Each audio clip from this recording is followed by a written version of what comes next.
नमस्कार विद्यार्थियों, मैं कमलेश गुप्ता आपका स्वागत करती हूँ। बच्चों, हम कक्षा 11 की हिंदी पढ़ रहे हैं। हमारी पाठ्य पुस्तक का नाम है अंतराल भाग 1।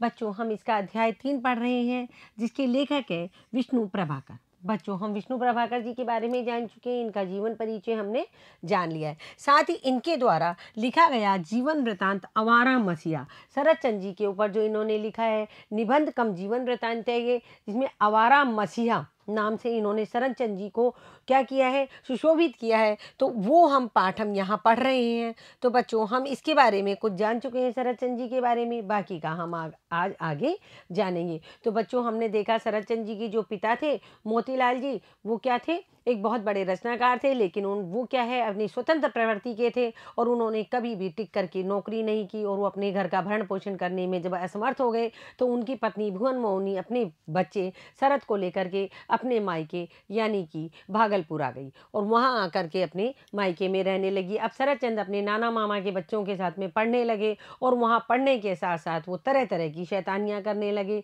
यानी एक बाल सुलभ जो शैतानियाँ होती है, बच्चों हर किसी बच्चे का स्वभाव एक जैसा नहीं होता है, लेकिन शरद के स्वभाव में एक दलपति बनना, एक लीडरशिप थी, यानी कि एक नेतृत्व करने की जो भावना थी और हर तरीके की शरारतें शरद करते थे। और उसके साथ साथ ही शरद पढ़ने में भी बहुत होशियार हो गए थे। जब वो वहाँ से आए थे तो उन्हें केवल बोध पाठ का ज्ञान था, यानी अक्षर ज्ञान था, लेकिन बाद में साहित्य जब शुरू में उन्होंने पढ़ा तो उन्हें बिल्कुल अच्छा नहीं लगा, लेकिन धीरे धीरे उनकी साहित्य में रुचि बढ़ने लगी और वो कक्षा के और बच्चों से भी आगे निकल गए। अब हम आगे पढ़ेंगे कि शरद थे जो घर में तो शैतानियाँ करते थे, बाहर भी शैतानियाँ करते थे, लेकिन स्कूल में भी शैतानी करने से यानी दुष्टता करने से वो बाज नहीं आते थे।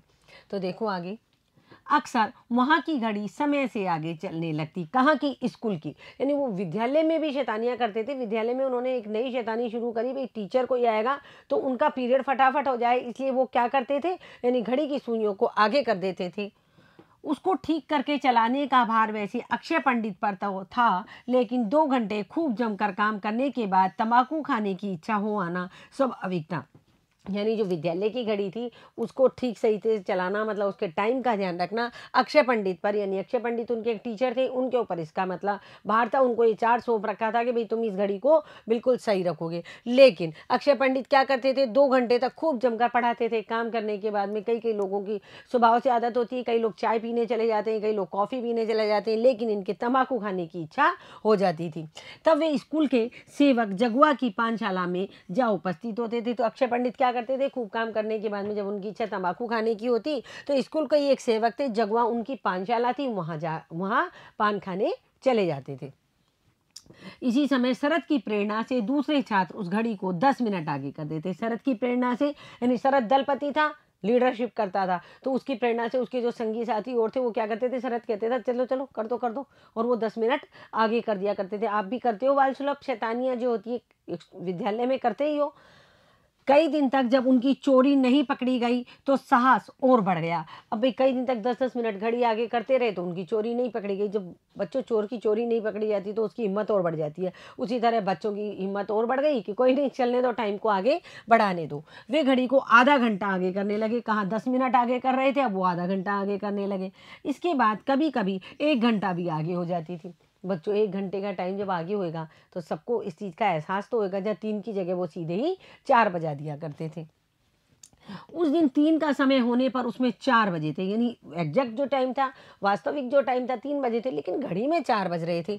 अभिभावक यानी माता पिता, बच्चों के माता पिता कहा करते थे भाई कि 1 घंटा पहले कैसे आ जाते हैं विद्यालय से, तो उनके मन में संदेह होने लगा। लेकिन पंडित जी ने उत्तर दिया, मैं स्वयं घड़ी की देखभाल करता हूँ।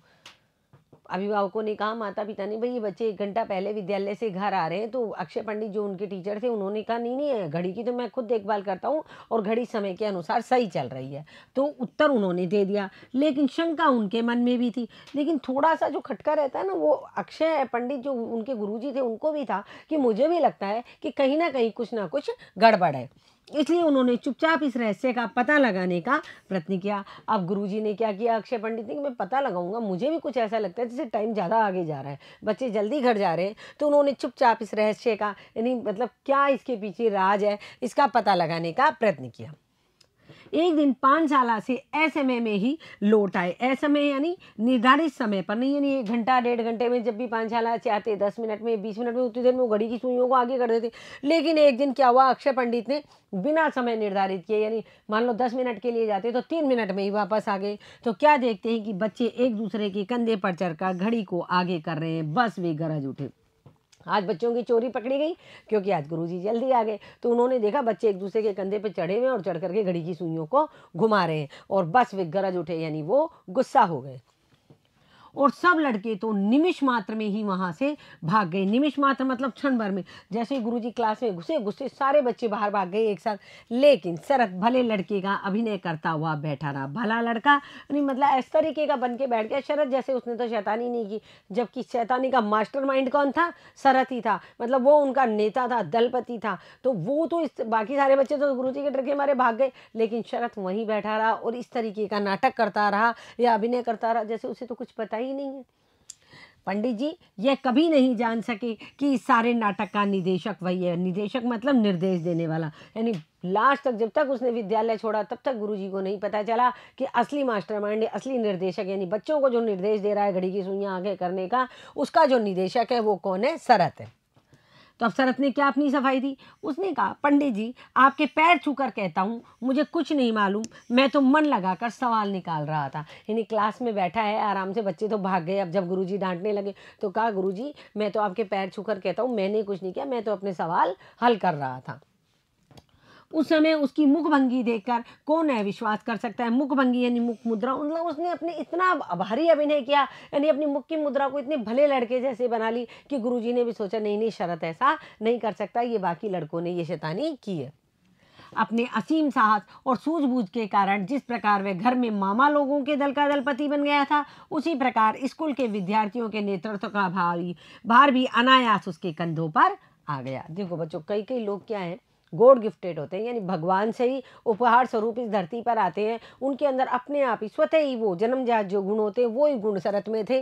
कौन से? लीडरशिप के, नेतागिरी के।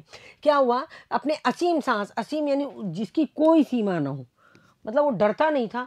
उसके अंदर डर इस तरीके का नहीं था कि वो कोई विशेष तरीके की बदमाशियां कर रहा है, इस तरह नहीं। वो साहसी बच्चा था, हिम्मत वाला बच्चा था। तो उस जिस प्रकार वह अपने असीम साहस और सूझबूझ के कारण, असीम यानी जिसकी कोई सीमा ना हो, जिस प्रकार घर में मामा लोगों के दल का दलपति बन गया। मामा लोगों के दल का दलपति कैसे बन गया?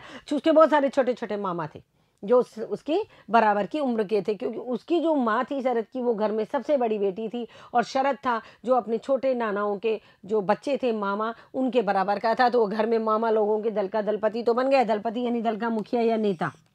उसी प्रकार स्कूल के विद्यार्थियों का नेतृत्व का भार भी अनायासी यानी अचानक ही बिना प्रयास के उसके कंधों पर आ गया। क्यों? क्योंकि उसके जो मामा थे वो भी उसी के साथ पढ़ते थे, बाकी सारे बच्चे जो मामाओं के दोस्त थे वो भी उसी के साथ पढ़ते थे। जब वो मामाओं का ही नेता बन गया तो बाकी और बच्चों का तो दलपति बनना ही था उसे। उसके शौक भी बहुत थे, जैसे पशु पक्षी पालना और उसका और उपवन लगाना। उपवन है बाग बगीचे लगाना, उसे पेड़ पौधे लगाने का बहुत शौक था, और पशु पक्षी पालने का भी बहुत शौक था। लेकिन उनमें सबसे प्रमुख था तितली उद्योग। यानी शरत ने अपने बचपन में ही तितली उद्योग बना लिया, यानी उसको तितली पकड़ना और तितलियों को पकड़ करके रखना उसको बहुत प्रिय लगता था।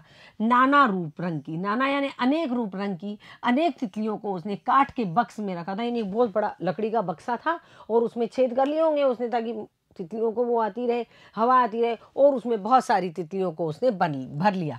बड़े यत्न से वह उनकी देखभाल करता, मतलब बड़े प्यार से बहुत मेहनत करके उन तितलियों की देखभाल करता, और उनकी रुचि के अनुसार भोजन की व्यवस्था होती थी। यानी तितलियों को किस तरीके के फूलों का रस प्रसिद्ध है, पसंद है, उसी प्रकार की वह उनकी भोजन की व्यवस्था भी किया करता था। उनके युद्ध का प्रदर्शन भी होता था, यानी बक्से में जब तितलियां बंद होगी बहुत सारी तो वो आपस में तो लड़ेंगी ना, तो वह उनका युद्ध प्रदर्शन भी किया करता था, अपने दोस्तों को दिखाया करता था, और उसी प्रदर्शन के कारण उसके सभी साथी उसकी सहायता करके अपने को धन्य मानते थे। यानी आपने देखा है बच्चों, आप सब बच्चों में भी एक बच्चा लीडर हो जाता है, सब उस बच्चे के पीछे पीछे चलते हैं, उससे मतलब दोस्ती करने के लिए आतुर रहते हैं। उसी प्रकार ये क्या किया करता था, शरत जब तितलियों को लड़ाता था और तितलियों की देखभाल करता था तो बाकी बच्चे भी शरत की मदद करके अपने आप को बहुत धन्य समझते थे कि हमने तो आज शरत की मदद करके बहुत बड़ा काम किया है। उनमें न केवल परिवार के या दूसरे बड़े घरों के बालक थे, बल्कि घर के नौकरों के बच्चे भी थे। देखो बच्चों, शरत इस तरीके का बच्चा नहीं था कि नहीं मेरे मामा लोग ही मेरे साथ रहेंगे या बड़े घर के जो बच्चे हैं वही मेरे साथ रहेंगे। शरत की ये मन में कभी भी ये भावना नहीं आई। उसके जो दोस्त थे वो घर के नौकरों के बच्चे जो उसके हम उम्र थे वो भी उसके दोस्त थे। उनके साथ किसी प्रकार का कोई भेदभाव नहीं किया जाता था। यानी शरत बड़े घर के बालकों में, अपने मामाओं में और नौकरों के बच्चों में कोई भेदभाव नहीं करता था, सबको अपने साथ लेकर चलता था। ये जो नौकरों के बच्चे थे बाकी और ये जो सारे बड़े घरों के बालक और उसके मामा लोग थे, ये सारे बच्चे भी उसे प्रश्न करके अपने को कृतार्थ अनुभव किया करते थे। भाई हमने बहुत बड़ा काम किया, आज हमने शरत को प्रसन्न कर लिया, यानी शरत हमारे दल का नेता है। आप भी देखते हो ना, अपने दल का जो नेता होता है स्कूल में या कॉलेज में, उसका अगर अपने को सामीप्य मिले तो बहुत अच्छा लगता है। तो उसी प्रकार शरत के साथ रह करके ये बच्चे अपने आप को बहुत कृतार्थ समझते थे। अपने उपवन में उसने अनेक प्रकार के फूल गाछ और लता गुल्म लगाए थे। यानी उसने एक बाग बगीचा लगा लिया, खुद नहीं, शरत ने। वहाँ बच्चों जो ग्रामीण परिवेश था भागलपुर के आसपास जहाँ वो रहते थे, वहाँ बहुत सारी कच्ची ज़मीन थी, पास में ही जंगल था। तो उसने क्या किया, एक उपवन लगाया यानी बगीचा लगाया और उसमें फूल गाछ यानी फूलों के गुच्छे, फूलों के गाछ जिनमें मतलब जो झाड़ियाँ होती है वो लगा ली, और लता गुल्म यानी लता की बेलें, ये जो बेलें होती हैं वो लगा ली ऋतु के अनुसार। जैसे जैसे ऋतु आती उसी के अनुसार जूही, बेला, चंद्रमल्लिका और गेंदा आदि के फूल खिलते थे। यानी उसका जो उपवन था जिसमें तरह तरह के फूल थे, उनमें जूही की बेल थी, बेला, चंद्रमल्लिका और गेंदा आदि के फूल उसके उपवन में खिला करते थे। और दलपति सहित सब बच्चे गदगद हो उठते जब फूल खिलते। तो दलपति कौन है, शरत, और सारे बच्चे गदगदियाँ हो उठना यानी अत्यंत प्रसन्न हो उठते जब अपने उपवन में इतने सारे फूलों को देखते। इस उपवन के बीच में गड्ढा खोदकर एक तलैया का निर्माण भी उसने किया, उस पर टूटे शीशे का आवरण था। देखो बच्चों, बड़ा ही मास्टरमाइंड बच्चा था, मतलब कुल मिलाकर के क्रिएटिव जिसको अपन कहते हैं, रचनात्मक बालक था। अब उसने अपना एक पार्क भी बनाया, मतलब एक घर के आसपास एक बगीचा बनाया, उसमें तरह तरह के उसने फूल और लता बेलें उगवाई। इसके साथ ही उसने काठ के बक्स में तरह तरह की तितलियाँ भी भर रखी थी। और जो उपवन उसने बनाया उसके बीच में गड्ढा खोद करके एक तालाब सा बना लिया, उसमें पानी भर दिया और उसके ऊपर एक कांच का आवरण है यानी कांच का पर्दा, टूटा हुआ कोई कांच था वो रख दिया। अब क्या करता था वो टूटे हुए कांच को, देखो साधारणतः वो उस पर मिट्टी लीप देता था, यानी किसी को दिखाई नहीं दे कि नीचे पानी भरा हुआ तालाब है, ऊपर तो उसके ऊपर कांच रख दी और उसके ऊपर मिट्टी लीप दी तो पता नहीं चलता था। परंतु कोई विशिष्ट व्यक्ति देखने आता तो मिट्टी हटाकर उसे चकित कर देता। विशिष्ट यानी कोई विशेष उनका दोस्त आता देखने कि भाई क्या चीज़ है, कैसा उपवन है, या कोई और भी कोई विशेष व्यक्ति आता कि कैसा उपवन है, तो वो कांच को हटा देता मिट्टी में से और उनको वो तालाब दिखाता, तो देखने वाले को भी बहुत सुंदर लगता था। लेकिन ये सब कार्य उसे लुक छिप कर करने पड़ते थे। क्यों करने पड़ते थे, क्योंकि नाना लोग इन्हें पसंद नहीं करते थे। नाना लोगों का एक ही मकसद था, पढ़ो पढ़ो और पढ़ो, पढ़ाई उनका मकसद था। नाना लोगों को तरह तरह की ये शरारतें करना जो बाल सुलभ बच्चे करते हैं, जो एक उम्र में आकर के बच्चे बाहर खेल खेल के शरारतें करते हैं, ये नाना लोगों को पसंद नहीं थी। उनकी मान्यता थी, किन की, नानाओं की मान्यता थी कि बच्चों को केवल पढ़ने का ही अधिकार है, बच्चों को और किसी चीज़ का अधिकार नहीं है, बच्चों को पढ़ने का ही अधिकार है। प्यार, आदर और खेल से उनका जीवन नष्ट हो जाता है। बच्चों, हर व्यक्ति अपनी अपनी सोच रखता है। वास्तविकता ये नहीं है, जब तक बच्चा खेलेगा नहीं, खेलेगा कूदेगा नहीं, तब तक उनके अंदर जब तक प्यार नहीं आएगा, जब तक वो आदर की भावना नहीं सीखेंगे, तो बच्चे अपना विकास नहीं कर पाएंगे। लेकिन गांगुलियों के परिवार में प्यार, आदर और खेल ये माने जाते थे कि इनसे बच्चों का जीवन नष्ट हो जाता है। बच्चों को केवल पढ़ने का अधिकार है और उन्हें अपने जीवन में केवल पढ़ना ही चाहिए। सवेरे स्कूल जाने से पहले घर के बरामदे में उन्हें चिल्ला चिल्ला कर पढ़ना चाहिए। यानी जो नाना थे वो ये सोचते थे कि जब बच्चे स्कूल जा रहे हैं उससे पहले अपना पूरा पाठ घर के बरामदे में चिल्ला चिल्ला कर याद करके पढ़ के जाएं, और संध्या को स्कूल से लौटकर रात के भोजन तक चंडी मंडप में दीवे के चारों ओर बैठकर पाठ का अभ्यास करना चाहिए। यानी सुबह भी पढ़ के जाना चाहिए और शाम को आज दिन में जो पढ़ाया गया है उसको कोई चंडी यज्ञ, एक जगह होगी उनके जहाँ पूजा पाठ होता है, वहाँ बड़ा दिया जलता होगा, उसके आसपास बैठ करके चंडी मंडप में दीपक के आसपास बैठ करके सब बच्चों को पाठ का अभ्यास करना चाहिए। ये नानाओं की मान्यता थी। यही गुरुजनों की प्रीति पाने का गुण था। जो नियम तोड़ता था उसे आयु के अनुसार दंड दिया जाता था। नानाओं के अनुसार गुरुजनों का प्रेम पाने के लिए, प्रीति या प्रेम पाने का यही एक गुर यानी तरीका या उपाय है। यानी गुरुजनों का स्नेह पाने के लिए, उनका आशीर्वाद पाने के लिए और बुद्धि और विद्या पाने का यही एक तरीका है कि सुबह और शाम बस पढ़ाई की जाए। और जो बच्चा इस नियम को तोड़ता था उसको उसकी आयु के अनुसार दंड मिलता था, कि उसकी आयु कितनी है उसी के अनुसार उसे दंड मिलता था। कोई नहीं जानता कि न जाने कब किसको घंटों तक एक पैर पर खड़े होकर आंसू बहाने पड़े। पता नहीं चलता कि कब किसकी सामत आने वाली है या कब किसकी गलती किसके सिर पड़ने वाली है और किसको 1 घंटे तक, घंटों तक एक पैर पर खड़े होकर आंसू बहाने पड़े। इस अनुशासन के बीच खेलने का अवकाश पाना बड़ा कठिन था। इतना भारी अनुशासन था, 3-4 नाना लोग थे, सब ध्यान रखते थे, मामा ठाकुरदास ध्यान रखते थे। तो इस अनुशासन यानी नियमों में बंधना और उनके बीच खेलने का अवकाश पाना यानी खेलने की छुट्टी मिलना इतने सारे नियमों के बीच में बहुत कठिन था। परंतु आंखों में धूल झोंकना, आंखों में धूल झोंकना एक मुहावरा है बच्चों। धूल झोंकने की कला में शरत निष्णात था। निष्णात का मतलब होता है कुशल था। शरत था जो किसी की आंखों में कैसे भी धूल झोंक देता था। उसने देखा नहीं कि अक्षय पंडित ने जब कहा, बच्चे जब एक दूसरे के कंधे पे घड़ी के लिए चढ़े हुए थे तो वो तो, जबकि असली निदेशक वही था, उसी ने बच्चों को उकसाया था, पर वो तो क्लास में इस तरह बैठा रहा मानो वो कुछ जानता ही नहीं था। इसलिए आंखों में धूल झोंकने की कला में यानी किसी को मूर्ख बनाना, आंखों में धूल झोंकना, किसी को बेवकूफ़ बनाना, शरत बहुत कुशल था। निष्णात का मतलब कुशल था। छात्रवृत्ति की परीक्षा पास करने के बाद जब वह अंग्रेजी स्कूल में भर्ती हुआ, पहले ME करके उसको एक छात्रवृत्ति स्कूल में भर्ती कराया गया था जब वो अपने माता पिताजी के साथ भागलपुर आया था। और उसके बाद वह अंग्रेजी स्कूल में, क्योंकि छात्रवृत्ति की परीक्षा उसने पास कर लिया, वो अंग्रेजी स्कूल में पढ़ने लगा। तब भी उसकी प्रतिभा में जरा भी कमी नहीं हुई। प्रतिभा माने योग्यता, यानी उसकी शैतानियों की योग्यता में कहीं कोई कमी नहीं हुई। जैसी शैतानियाँ वो वहाँ करता था ऐसी ये यहाँ करता है। गांगुली परिवार में पतंग उड़ाना वैसे ही वर्जित था जैसे शास्त्र में समुद्र यात्रा। बच्चों, गांगुली जो परिवार था, जो शरद के नाना मामाओं का परिवार था, वो हर तरीके से मतलब बहुत नियमों को मानने वाला अनुशासन प्रिय लोग थे। तो वहाँ पर पतंग उड़ाना यानी गांगुली परिवार में पतंग उड़ाना, बच्चे पतंग उड़ाते हैं, वर्जित था। वर्जित माना निषिद्ध या मना था, बिल्कुल मना था। और इस तरह मना था जैसे शास्त्रों में लिखा हुआ है कि समुद्र में यात्रा नहीं करनी चाहिए। परंतु शरत था कि पतंग उड़ाना, लट्टू घुमाना, गोली और गुल्ली डंडा जैसे निषिद्ध खेल उसे बड़े प्रिय थे। बच्चे, सभी बच्चों को ये खेल बहुत प्यारे लगते हैं। आजकल आधुनिक समय में बच्चे मोबाइलों में गेम खेलते हैं, लेकिन पुरातन काल में, प्राचीन काल में अभी तक पिछले 20 सालों से पहले या 10 सालों से पहले तक बच्चे, आज भी बच्चे पतंग उड़ाते हैं।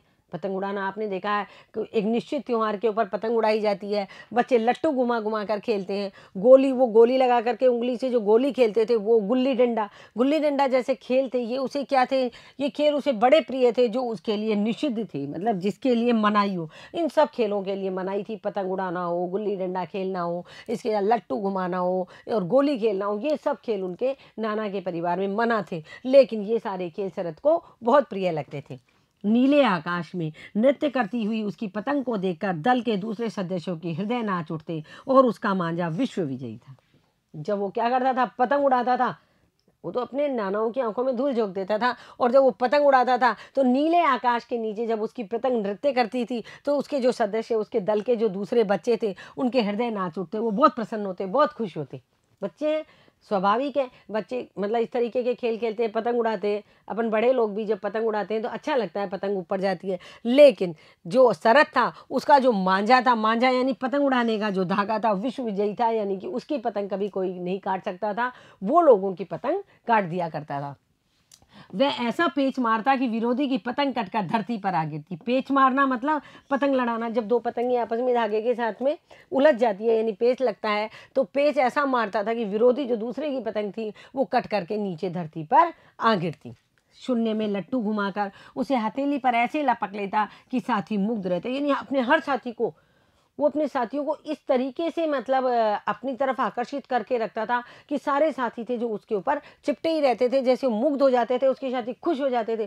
शून्य में लट्टू को धीरे से घुमाता और घूमते हुए लट्टू को जब हथेली पर घुमाने लगता तो उसके साथी बहुत खुश हो जाते थे। बच्चों, ये अगर आपने भी इस तरीके के खेल खेले होंगे या अब भी आप खेलते होंगे, छोटे बच्चे आपके घरों में होंगे, वो भी इस तरीके के खेल खेलते होंगे। बाग से फल चुरा लाने की कला में तो वह कम कुशल नहीं था। आजकल तो कहाँ बाग बगीचे कहीं नहीं रह गए, कंक्रीटों के मकान है। लेकिन जब शरद का समय था, जब वो बागों से फल चुरा के लाता था, और इस कला में भी वो कम कुशल नहीं था, पूर्ण रूपेण कुशलता प्राप्त की हुई थी कि कैसे बाग से फल चुराने हैं। मालिक लोग संदेह करते, पेड़ पर लगे अमरूदों की गिनती भी वे रखते, लेकिन वे डाल डाल तो शरद पात पात। ये भी एक मुहावरा है, डाल डाल और पात पात, यानी कि जो मालिक लोग थे बाग के, उनको पता था कि कोई ना कोई आता है या शरद आता है। शरद का नाम नहीं पता तो भी कोई ना कोई हमारे यहाँ फल चुराने आता है, तो वो जैसे अमरूदों की गिनती या फलों की गिनती करते रखते थे। लेकिन शरद भी कोई कम नहीं था, वो डाल डाल थे तो शरद पात पात था। बच्चों, डाल डाल और पात पात ये एक मुहावरा है। उसकी तीक्ष्ण बुद्धि के सामने मालिकों के सब उपाय व्यर्थ हो जाते। तीक्ष्ण यानी उसकी तेज और तीव्र बुद्धि के सामने मालिक जितने भी थे, बाघों के मालिक थे, उनके सारे उपाय फेल हो जाते। वो किसी न किसी तरह फल चुरा करके ले आता था। यदि कभी पकड़ा भी जाता तो वीरों की तरह दंड ग्रहण करता। देखो, ऐसा नहीं है कि पकड़ा गया तो रिरियाने लग जाए, रोने लग जाए कि मुझे माफ़ कर दो, मेरे से गलती होगी। वो डरता नहीं था। यदि उसकी चोरी पकड़ी जाती तो वीरों की तरह, यानी एक बहुत वीर पुरुष की तरह जो सज़ा उसको मिलनी होती थी, उस सज़ा को वो ग्रहण करता था कि मैंने गलती किया, मैं पकड़ा गया तो मुझे सज़ा दी जाए। कथा शिल्पी शरतचंद्र के सभी प्रसिद्ध पात्र देवदास, श्रीकांत, दुर्दताराम और सव्यसाची इस कला में निष्णात है, यानी कि कुशल है। कौन सी कला में? वीरों की तरह दंड ग्रहण करने में वो कुशल है। ये जो शरतचंद्र बंदोपाध्याय थे, इन्होंने बच्चों बाद में बड़े होकर के देवदास, जिसकी हमारे यहाँ 2 फिल्में बनी है, अभी जो फिल्में हमारे यहाँ फिल्मांकित की गई है, श्रीकांत जो टीवी पर एक सीरियल आया था, दुर्दताराम और सव्यसाची, ये इनके उपन्यास थे, इनके ऊपर फिल्में बनी है। तो बच्चों, इसके जो पात्र थे देवदास, श्रीकांत, दुर्दताराम और सव्यसाची, ये भी क्या थे? इस तरह की कला में बहुत निपुण थे। यानी शैतानी करने के बाद में यदि पकड़े जाते हैं तो वीरों की तरह दंड ग्रहण करते थे। पता नहीं दुर्दताराम की तरह उसकी कोई नारायणी भाभी भी थी या नहीं, पर निश्चय ही चोरी की शिकायत आने पर उसकी माँ ने उसे उस कलमुए को एक पैर पर खड़ा होने की सजा दी होगी। देखो, जो शरतचंद्र बंदोपाध्याय थे, इन्होंने जो उपन्यास लिखे उसमें एक था दुर्दताराम उपन्यास। उस उपन्यास में जब दुर्दताराम कोई शैतानी करता या कुछ करता तो उसकी एक भाभी थी नारायणी। तो उस तरह मतलब इसकी किसकी, शरत की कोई भाभी नहीं थी। और जब वह चोरी करके उसकी जब शिकायत आती थी घर पर, तो उसकी माँ उस कलमुए को, कलमुआ एक गाली होती है, उसकी माँ को बहुत गुस्सा आता था, भुवन मोहिनी को, और वो उसको एक पैर पर खड़ा करने की सजा दे देती थी। और उसने विरोध प्रकट करते हुए भी उसे स्वीकार कर लिया होगा। यानी कि जब उसकी माँ के पास जब ये खबर आई होगी कि आज शरत ने चोरी की है, तो जरूर उसकी माँ ने उसको गाली दे करके और एक पैर पर खड़ा होने की सजा दी होगी। उसने विरोध प्रकट किया होगा कि माँ मैंने ये नहीं किया, लेकिन फिर भी उसने अब माँ की दी हुई सजा को स्वीकार किया होगा। वह एक खिलाड़ी था। क्या था? वह एक खिलाड़ी था, विद्रोही भी उसे कह सकते हैं। वो खेल खेलने में बहुत निपुण था, साथ ही वो विद्रोही भी था। नानाओं के बनाए गए जितने भी नियम अनुशासन थे वो सबको तोड़ने में विश्वास रखता था, भले ही तत्कालीन मापदंड के अनुसार उसे यह उपाधि मिली हो। ये देखो बच्चों, विद्रोही भी कह सकते हैं, पर बदमाश कह किसी भी दृष्टि से वो नहीं था। लेकिन हम उसे विद्रोही कह सकते हैं, हम उसे खिलाड़ी कह सकते हैं, हम उसे आंखों में धूल झोंकने वाला कह सकते हैं, पर बदमाश वह किसी भी दृष्टि से नहीं था। यानी कि कुछ गलत काम वो कभी नहीं करता था। वो तो उसकी बाल सुलभ शैतानियाँ थी जिनको वो किया करता था, और वो कभी भी उसको बदमाश हम किसी भी दृष्टि से नहीं कह सकते। भले ही तत्कालीन, मतलब उस समय के, यानी जो शरत का समय था, उस समय के मापदंड यानी मापने के स्तर के अनुसार उसे यह उपाधि मिली हो। कौन सी उपाधि मिली उसको? उसकी माँ ने उसको कलमुआ कहा। और उसको कौन सी उपाधि मिली? बदमाश की उपाधि मिली। हालांकि वो बदमाश नहीं था, वो शैतान जरूर था। तो उस समय के मापदंड के अनुसार यानी मापने के स्तर के अनुसार उसे यह उपाधि मिली कि शरत है जो बहुत ही बदमाश लड़का है। पिता की तरह उसमें भी प्रचुर मात्रा में सौंदर्य बोध था। प्रचुर मात्रा में यानी बहुत अत्यधिक मात्रा में। उसके पिताजी बहुत साफ सफाई से, करीने से रहा करते थे और तरीके से रहा करते थे। उसी तरह का सौंदर्य बोध किसमें था? शरत में भी था। पढ़ने के कमरे को खूब सजा कर रखता था। बच्चों, आपने देखा है बच्चे इधर उधर किताब कॉपी फैला देते हैं, उनकी टेबल फैली हुई है, बेड फैला हुआ है, बुक्स फैली हुई है, रैक फैली हुई है, लेकिन शरत उनमें से नहीं था। शरत के अंदर बहुत भारी सौंदर्य बहुत भरा हुआ था। पढ़ने के कमरे को वो खूब सजा कर रखता था और उस पर एक सुंदर सी तिपाई, एक वन डेस्क, उसमें पुस्तकें, कॉपियाँ, कलम, दवात इत्यादि इत्यादि, मतलब सब चीज़ करीने से सजा करके ढंग से रखता था। उसकी पुस्तकें झकझक करती थी। झकझक का मतलब जैसे अपन बोलते हैं ना, सफ़ेद झक, यानी बहुत अच्छा, बहुत अच्छी तरीके से करीने से लगी हुई रहती थी। कॉपियाँ वह स्वयं करीने से काट कर ऐसे तैयार करता था कि देखते ही बनता है। कॉपियों को इतनी तरीके से कटिंग करके वो खुद बनाता था और उसकी इस कला में भी वो बहुत निपुण था। स्वभाव से वह अपरिग्रही था। अपरिग्रही मतलब किसी से कुछ ग्रहण नहीं करने वाला, यानी वो अपने आप में मस्त रहता था, किसी से कभी कुछ लेता नहीं था। हाँ, देता बहुत कुछ था पर लेता कभी नहीं था। दिन भर में वह जितनी गोलियां और लट्टू जीतता, दूसरे बच्चों के साथ खेल खेल में गोलियां जीत के लाते हैं बच्चे, और जितने भी लट्टू जीत के लाता, संध्या को यानी शाम के समय वह उन सबको छोटे बच्चों में बांट देता था। यानी वो अपने लिए कुछ नहीं रखता था। मतलब जितना भी खेल के आया, जीत के आया, वो सब छोटे बच्चों में बांट देता था। देने में उसे मानो आनंद आता था, देने में उसे बहुत आनंद आता था, लेकिन यह देने का अभिमान का आनंद नहीं था, यह था भार मुक्ति का आनंद। बच्चों, कई लोग दान करते हैं और दान करते वक्त उसको गिनाते हैं, हमने ये दे दिया, हमने वो दे दिया। तो वो क्या है, ये चीज़ क्या है, मतलब अभिमान है। ये क्या है, अभिमान। उसके अंदर अभिमान का आनंद नहीं था, उसे तो देने में आनंद आता था, यह भार मुक्ति का आनंद था। यानी कि भार मुक्ति, बोझ से छुटकारा। उसे लगता था जैसे इन बच्चों के पास ये चीज़ें नहीं हैं, इसका वो बोझ अपने सिर पे लेता था और कुछ खाने पीने की चीज़ें हो, गोलियां हो, लट्टू हो, जितनी भी जीतता था सब छोटे बच्चों में बांट आया करता था और बहुत आनंद की अनुभूति महसूस करता था। नींद और आहार पर उसे अधिकार था, क्योंकि उसको अपनी नींद पर भी अधिकार था। कई कई बच्चों को क्या होता है, नींद पे बिल्कुल अपना बैलेंस को, संतुलन खो देते हैं कि नींद आ रही तो हमें तो सोना ही है।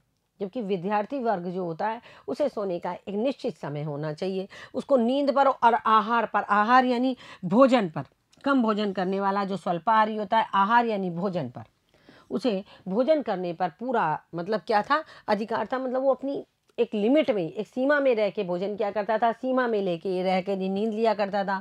और बचपन से ही वह स्वल्पाहारी था, यानी कम खाने वाला था। बचपन से ही वो कम खाता था। बड़े होने पर कथा शिल्पी शरद चंद्र की बड़ी बहू सबसे अधिक इसलिए तो उससे परेशान रहती थी। बड़े होने पर कथा शिल्पी मानी कथा या कहानी सृजित करने वाला या गढ़ने वाला। शरद चंद्र बंदोपाध्याय बहुत बड़े कथा शिल्पी थे। उनकी जो बड़ी बहू थी वो उनसे इसीलिए सबसे अधिक परेशान रहती थी क्योंकि वो स्व अल्पाहारी थे, कम खाते थे। अंग्रेजी स्कूल में पढ़ते समय उसे अपने शरीर का बड़ा ध्यान रहता था। जब वो अंग्रेजी स्कूल में आ गए, छात्रवृत्ति स्कूल से निकलकर, तो अपने शरीर का बड़ा ध्यान रखते थे। और नाना के घर के उत्तर की ओर गंगा के ठीक ऊपर एक बहुत बड़ा बदनाम घर था। कभी वहाँ एक बहुत बड़ा परिवार रहता था। यानी अपने वो शरीर का पूरा ध्यान रखते थे, पहलवानी का, तैराकी का, खेलने का, सब चीज़ का। उसकी नाना के, शरद के नाना के घर के उत्तर की ओर गंगा के ठीक ऊपर, मतलब गंगा नदी भागलपुर में जो होके बहती है उसके ठीक ऊपर एक बहुत बड़ा बदनाम घर था। बदनाम यानी जरूर उस घर में कुछ ना कुछ हुआ होगा, इसलिए उसको बदनाम घर कहा गया। कभी वहाँ एक बहुत बड़ा परिवार रहा करता था, यानी उस घर में कभी बहुत बड़ा परिवार रहा करता था। परंतु संयोग से एक के बाद एक कई मृत्यु हो जाने पर वे लोग उसे छोड़कर चले गए। यानी उस बड़े से घर में बहुत सारे लोग रहते थे, लेकिन अचानक एक के बाद एक कई लोगों की जब मृत्यु होने लगी तो परिवार के लोग उस घर को छोड़कर चले गए। उसके बाद बहुत दिनों तक वह भूतावास बना रहा, यानी भूतों का निवास। जिस घर में बहुत सारी मृत्यु हो जाती है और परिवार खाली करके जिस घर को चला जाता है, बच्चों उसको भूतों का निवास कह दिया जाता है। तो बहुत दिनों तक वह घर भूतावास बना रहा। अभिभावकों से छुपाकर इसी महल के आंगन में शरद ने कुश्ती लड़ने का अखाड़ा तैयार कर दिया। शरद को डर नहीं लगता था, शरद बहुत साहसी था कि कोई भूत भूत नहीं है। उसने उस महल में अपने अभिभावकों से यानी घर वालों से छिप करके और महल के आंगन में, उस महल का जो बहुत बड़ा आंगन था उसमें शरद ने कुश्ती लड़ने का एक अखाड़ा तैयार कर लिया। यानी यहाँ पर अब बच्चे कुश्ती का खेल खेला करेंगे। गोला फेंकने के लिए गंगा के गर्भ से बड़े बड़े गोल पत्थर आ गए, लेकिन पैरेलल बार की व्यवस्था नहीं हो सकी। अब देखो बच्चों, गोला फेंक होता है ना, जो गोले बार फेंकते हैं, लोहे के जो गोले होते हैं, वो गोला फेंकने का भी उसने उसमें मैदान बना लिया। गोला फेंकने के लिए गंगा के गर्भ से, यानी गंगा में बड़े बड़े गोल गोल पत्थर निकलते हैं, वो गोल पत्थर ले आए बच्चे इकट्ठे करके। लेकिन पैरेलल बार, कोई पैरेलल बार झूला टाइप जो बनता है, उसको, उसकी व्यवस्था उनसे नहीं हो सकी। क्यों नहीं हो सकी? क्योंकि उसके लिए धन चाहिए होगा।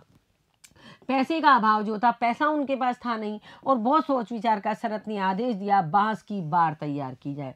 यानी कि अब झूला जो एक तरीके का होता है पैरेलल बार, वो नहीं थी उनके पास, लाने के लिए पैसे नहीं थे। तो उसने बच्चों से कहा बांस होते हैं ना जो खेतों में उगते हैं, बांस होते हैं, उनकी बार तैयार की जाए। बस संध्या के जुटपुटे में, संध्या यानी शाम के जुटपुटे में, जुटपुटे मतलब थोड़ा थोड़ा अंधेरा हो जाने के समय में, जुटपुटे में 4-5 लड़के बांस काटने के लिए निकल पड़े। भाई बांसों का क्या बनाएंगे? पैरेलल बार। झाड़ जंकड़ों में, बहुत सारे झाड़ जंकड़ थे, बांसों के पास पहुंचने में रगड़ रगड़ कर हाथ पांव लहू लुहान हो गए। लहू लुहान होना मतलब खून से सने हुए, घायल अवस्था। जो बच्चे बांस को लेने गए, वो आसपास कांटों की झाड़ियां थी और बांस को छीलने में बांस की फांस चुभ जाती है, ये सब करने में वो बच्चे लहू लुहान हो गए। पर दलपति की आज्ञा है, उनके लीडर की आज्ञा है, उनके दल की आज्ञा है कि उसी रात को पैरेलल बार तैयार की जानी चाहिए। यानी आज की याद रात ही पैरेलल बार, यानी कि जो झूलने वाला झूला है उसे तैयार किया जाए। और वह हुआ भी हुआ। बच्चे रात के, शाम के जैसी धुंधलाने लगी, शाम होने लगी, बच्चे बांस के वो लेने चले गए, चाहे वो लहू लुहान हो गए, और ला करके रात में ही पैरेलल बार तैयार की गई। अगले दिन दोपहर तक सब लड़के उत्फुल्ल होकर उस पर झूलने लगे। उत्फुल्ल मतलब प्रसन्नता से, क्योंकि सारे बच्चे बहुत खुश हुए और बार के ऊपर झूलने लगे। लेकिन शोर मचाना वहाँ एकदम मना था। क्यों? क्योंकि वह नानाओं का अनुशासन चलता था, पास में नाना जी का घर भी था। घर के लोग जानने ले, इसलिए लौटते समय वे सब प्राण रक्षा का मंत्र पढ़ते हुए लौटते थे। शैतानियाँ कर ली, सारे दिन खूब शरारतें कर ली, अब घर लौटेंगे, घर वाले अब बताएंगे शैतानी क्या होती है।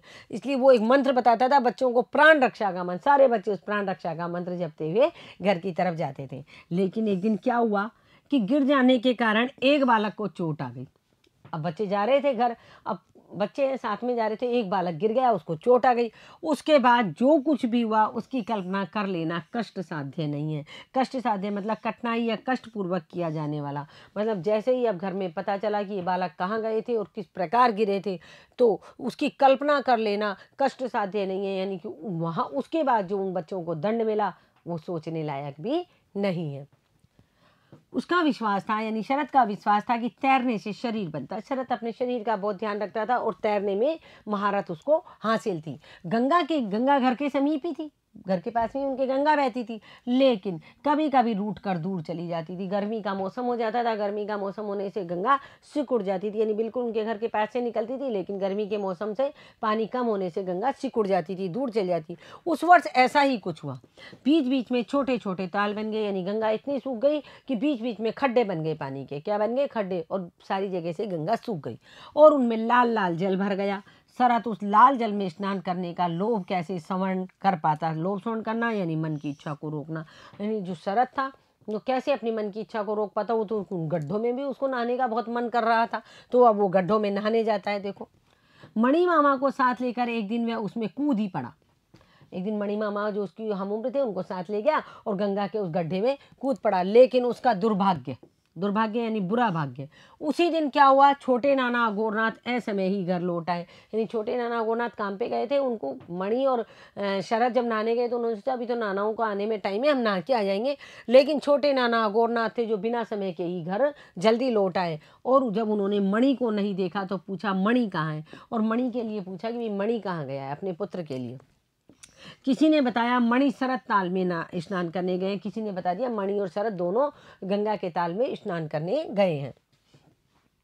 उसी क्षण अघोरनाथ ने जो हुंकार किया, हुंकार यानी जोर से दहाड़ा गुस्से से, और उसको सुनकर सब डर गए। उनका यह डर अकारण नहीं था। अकारण मतलब बिना कारण के। मतलब सबको पता चल गया, घर की स्त्रियों को भी, बाकी सब बच्चों को भी, कि अब मणि की पिटाई होने वाली है और शरद की भी पिटाई होने वाली है। जैसे ही दोनों बालक नहाकर खुशी खुशी घर लौटे, वैसे ही छोटे नाना सिंह के समान गर्जन करते हुए मणि पर टूट पड़े। जैसे बच्चे तो बेचारे खुश होते हुए आ रहे थे, उनको क्या पता घर पे अघोरनाथ नाना आ गए। और आते ही जैसे ही घर में बच्चे खुशी खुशी घुसे, छोटे नाना अघोरनाथ सिंह के समान गर्जन करते हुए उस बच्चे मणि के ऊपर टूट पड़े। घर की नारियों के बार बार बचाने पर भी उसकी जो दुर्गति हुई। आपने देखा ना, बच्चे की पिटाई होती है, पापा पीट रहे होते हैं तो मम्मी तुरंत बचाने आती है, दादी है, मम्मी है, बुआ है, ये बचाने आती है ना। तो उसी तरह घर की जितनी भी नारियां थी, महिलाएं थी, उस बच्चे को बचाने में लगी हुई थी। पर उस बच्चे की जो दुर्गति यानी बुरी गति हुई, उसको इतना बुरा तरह पीटा गया कि उसको ठीक होते होते 5-7 दिन लग गए। बच्चों, इस तरीके का कठोर दंड देना अच्छी बात नहीं है। तो इस तरीके का दंड उस बच्चे मणि को दिया गया। लेकिन शरद उस क्षण के बाद वहां नहीं देखा गया। लेकिन शरद क्या आए तो दोनों बच्चे साथ साथ में थे, लेकिन उन्होंने मणि को पूछा तो पहले मणि आगे आया और मणि की पिटाई होने लगी। जब मणि की पिटाई होने लगी, महिलाएं छुड़ाने लगी, इस बीच में शरद कहीं चला गया। कहाँ चला गया? देखो, तीसरे दिन जब नाना फिर घोड़े पर सवार होकर काम पर चले गए, तभी वह दिखाई दिया। फिर तीसरे दिन जब नाना घोड़े पे सवार होकर अघोरनाथ जा रहे थे तो उनको मणि दिखा, वो शरद दिखाई दिया। उन्होंने शरद से पूछा, मामा लोगों ने अशरथ से पूछा, चले गए तब भी वह दिखाई दिया। यानी मामा जब अघोरनाथ कहाँ चले गए? घोड़े पे सवार होकर अपने काम पर चले गए, तो मामा लोगों ने, यानी और जो बच्चे मामा लोग थे, उन्होंने अशरथ से पूछा, तू कहाँ चला गया था रे? शरद ने उत्तर दिया, मैं गोदाम में था। क्या बताया? कि मैं गोदाम में छिप गया था। क्या खाता था? उन बच्चों ने, जो उसके मामा बच्चे थे, उन्होंने पूछा, वही जो तुम खाते थे। कौन देता था? छोटी नानी। मतलब घर की महिलाएं बच्चों को सुरक्षित रखना चाहती थी, घर के पुरुषों से पिटवाना नहीं चाहती थी। जिस समय, अब शरद आगे बता रहे हैं, जिस समय छोटे नाना मणि को मार रहे थे, उस समय छोटी नानी के परामर्श से शरद घर में जा छिपा। परामर्श मतलब सलाह मशवरा। जब छोटे नाना अघोरनाथ मणि की पिटाई बना रहे थे, उसी वक्त छोटी नानी ने शरद से कहा, तू जा, तू तो अंदर छुप जा, नहीं तेरी भी पिटाई बनेगी। तो वो गोदाम में छुप गया। और जब तीसरे दिन अघोरनाथ मामा कहाँ गए, कहाँ जा रहे थे? काम पे जा रहे थे, तो बाहर निकला। तो उसके जो संगी साथी मामा लोग थे, उन्होंने पूछा, तू इतने दिन कहाँ था? बोले मैं तो गोदाम में था। बोले क्या खा रहा था? बोले जो तुम खा रहे थे। खाना कौन दे रहा था? छोटी नानी दे रही थी। तो मतलब छोटी नानी ने उसको छिपा दिया ताकि वो घर के पुरुषों की मार से बच जाए। लेकिन उसे खेलने का जितना शौक था उतना ही पढ़ने का भी था। देखो शरद को सारे शौक थे, शरद खेलता भी बहुत अच्छा से था तो वो पढ़ता भी बहुत अच्छे से था। वह केवल स्कूल की ही पुस्तकें नहीं पढ़ता बल्कि पिता के संग्रहालय में जो भी पुस्तकें उसके हाथ लग जाती छिपकर उन्हें पढ़ डालता। संग्रहालय यानी जहाँ पुस्तकों के लिए प्रयुक्त स्थान, जिसको अपन लाइब्रेरी या पुस्तकालय भी कह सकते हैं। उसके पिता का एक संग्रहालय था जिसमें तरह तरह की पुस्तकें थी। वो विद्यालय की पुस्तकें तो पढ़ता ही था अपने कोर्स की, उसके साथ साथ वो क्या करता था, पिता के पुस्तकालय या संग्रहालय में जो भी पुस्तक उसे हाथ लगती उसे मैंने छिप कर पढ़ डालता था। वहीं से एक दिन उसके हाथ एक ऐसी पुस्तक लगी जिसमें दुनिया भर के विषयों की चर्चा थी। नाम था संसार कोश। यानी वहीं से एक दिन उसके कौन सी पुस्तक हाथ लगी? अपने पिता के पुस्तकालय से उसे एक ऐसी पुस्तक मिली जिसमें दुनिया भर के विषयों की चर्चा थी। जितने भी दुनिया भर के विषय थे उनकी चर्चा थी और उसका नाम था उस पुस्तक का संसार कोश। विपद पड़ने पर गुरुजनों के दंड से कैसे मुक्ति पाई जाती है इसका भी एक मंत्र उसमें लिखा था। यानी जो संसार कोश पुस्तक थी उसमें सब कुछ लिखा हुआ था और उसी पुस्तक में क्या था, विपद पड़ने पर, विपत्ति या संकट आने पर गुरुजनों के दंड से कैसे मुक्ति पाई जाती है उसका एक मंत्र भी उस पुस्तक में लिखा हुआ था, जिसको जरूर उसने याद कर लिया होगा। उसने सभी साथियों को ये मंत्र सिखा दिया। कौन सा? जो उस पुस्तक में लिखा हुआ था कि यदि कोई मतलब हमने कोई काम नहीं किया स्कूल का या हमने कोई होमवर्क नहीं किया और गुरुजी अब मारने वाले हैं तो ये वाला मंत्र जब हम बोलेंगे तो गुरु हमारी विपदा टल जाएगी। और मंत्र क्या था? होम ओम हम धूम धूम रक्ष रक्ष स्वा। ये मंत्र उसको संसार कोश नाम की किताब के अंदर मिला, जो उसने शरत ने अपने सभी साथियों को ये मंत्र रटवा दिया। केवल गुरुजनों के दंड से मुक्ति पाने का ही नहीं, सांपों को वश में करने का मंत्र भी उसे उसी में मिला। वो जो पुस्तक थी संसार कोश, उसमें हर तरीके के मंत्र थे, दुनिया भर की बातें थी। उसमें केवल गुरुजनों से मुक्ति पाने वाला ये मंत्र ही नहीं था बल्कि सांप जो सरीसृप होते हैं हम जानते हैं, उनको वश में करने का मंत्र भी उसमें लिखा हुआ था। अब शरत उस मंत्र की परीक्षा लेने के लिए आतुर हो उठा। शरत उसकी परीक्षा होने के लिए आतुर यानी उत्सुक हो उठा कि इस मंत्र को बोल करके मैं सांपों को वश में करूंगा। कुछ दिन पहले उसे सांप ने काट लिया था। यानी शरद को कुछ दिन पहले एक सांप ने काट लिया। बड़ी कठिनता से उसके प्राण बच सके थे, इसलिए वह जन्मेजय की तरह नाग यज्ञ करने को भी उत्सुक था। जन्मेजय कौन थे? महाभारत कालीन नागों का विनाश करने से संबंधित एक कथा है बच्चों, जिसमें महाभारत पांडव वंश के एक राजा थे जन्मेजय। उनको एक श्राप मिला हुआ था कि उनको तक्षक नाग आके काटेगा, तो उन्होंने एक नाग यज्ञ किया था। क्या किया था? नाग यज्ञ। तो उसी की तरह जन्मेजय की तरह नाग यज्ञ करना, महाभारत कालीन नागों का विनाश करने से संबंधित जो कथा है वो करने के लिए वो उत्सुक हो गया उस मंत्र के आधार पर। उस कोश में लिखा था, उस संसार कोश में, कि एक हाथ लंबी बेल की जड़ किसी भी विषाक्त सांप के फण के पास रख देने से वे पल भर में ही वह सांप सिर नीचा करके निर्जीव हो जाएगा।